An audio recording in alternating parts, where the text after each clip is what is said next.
Top quality और consistent performance के लिए सिर्फ सिल्वर पंप नाम याद रखना।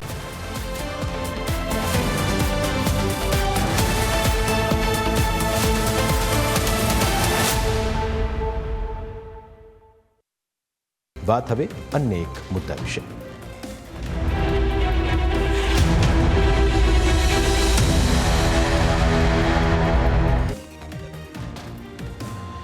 ગુનેગારોને શોધવા પોલીસ માટે ક્યારેક ખૂબ જ પડકારજનક કામ બની જતું હોય છે, કારણ કે ઘણા એવા ગુનેગારો હોય છે જે કોઈને કોઈ રીતે પોલીસને હાથ તાળી આપીને ફરતા હોય છે।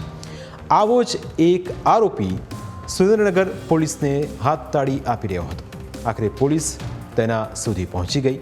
આખરે પોલીસે કેવી રીતે આરોપીને પકડ્યો અને તેના ઉપર શું આરોપ હતો તેની વાત કહાણી થોડી ફિલ્મી છે।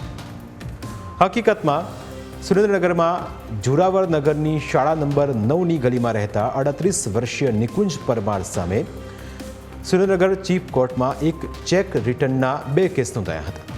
ગત નવેમ્બર માસમાં કોર્ટે આરોપીની ગેરહાજરીમાં ચુકાદો આપતા તેને 1 વર્ષની કેદની સજા ફટકારી। આરોપી હાજર ન થતાં કોર્ટે તેની સામે ધરપકડ વોરંટ ઇસ્યુ કર્યું, પરંતુ આરોપી લાંબા સમયથી પોલીસને થાપ આપીને આ બાદ ફરી રહ્યો હતો। જોરાવર નગરના પીઆઈની સૂચનાથી બીટ જમાદાર આ કેસની તપાસ કરી રહ્યા હતા। તપાસ દરમિયાન તેમને જાણવા મળ્યું કે નિકુંજ જોરાવર નગરની જ એક યુવતીને ભગાડીને લઈ ગયો। હાલમાં તે વિસનગર પાસે સવાલા બસ સ્ટેશન નજીક પ્રજાપતિ ફળિયામાં મૈત્રી કરારથી રહે છે। પોલીસને એવી પણ માહિતી મળી હતી કે આરોપી નિકુંજ પોતાને રાજા મેલડીના ભુવાજી ગણાવે છે અને દાણા જોવાનું કામ કરે છે, જેથી પોલીસે તેને પકડવા માટે પ્લાન ઘડ્યો।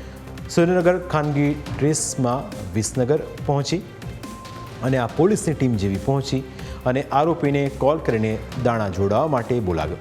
નિકુંજને લાગ્યું કે સાચે જ કોઈ ગ્રાહકે તેને દાણા જોડાવા બોલાવ્યો છે। આખરે તે સામે ચાલીને પોલીસ પાસે પહોંચ્યો। તેને લાગ્યું કે તેની સામે સાચે જ કોઈ ગ્રાહક છે। પોલીસે પણ તેને અણસાર ન આવે તે માટે ગ્રાહક તરીકે વર્તણૂક કરી અને આરોપી ભુવાજી પાસે દાણા જોડાવ્યા અને નિકુંજ ભુવાજી ચેક રિટર્ન કેસનો જ આરોપી હોવાની ખરાઈ થઈ જતાં આખરે પોલીસે આરોપીને પકડી પાડ્યો અને જેલના હવાલે કર્યો હતો। લાગે છે કે ભુવાજી હવે જેલમાં રહીને જ દાણા જોશે। પોલીસ આવા તો અનેક આરોપીઓને આવી અવનવી ટેકનિકથી ઝડપી પાડતી હોય છે।